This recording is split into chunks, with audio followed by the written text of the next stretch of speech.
اے اہل ایمان، اپنے نزدیک کے رہنے والے کافروں سے جنگ کرو اور چاہیے کہ وہ تم میں سختی پائیں، اور جان رکھو کہ اللہ پرہیزگاروں کے ساتھ ہے۔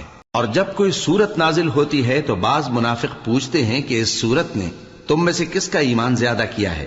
سو جو ایمان والے ہیں ان کا تو ایمان زیادہ کیا اور وہ خوش ہوتی ہیں، اور جن کے دلوں میں بیماری ہے تو ان کی خباثت کو اور بڑھا دیا، اور وہ مرے بھی تو کافر کے کافر۔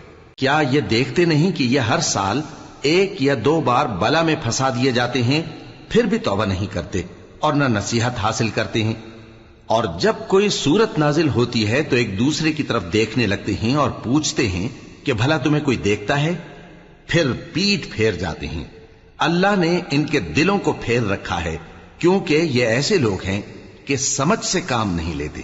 لوگوں، تمہارے پاس تمہیں میں سے ایک پیغمبر آئے ہیں، تمہاری تکلیف ان کو گراں معلوم ہوتی ہے اور وہ تمہاری بھلائی کے بہت خواہش مند ہیں، اور مومنوں پر نہایت شفقت کرنے والے ہیں، مہربان ہیں۔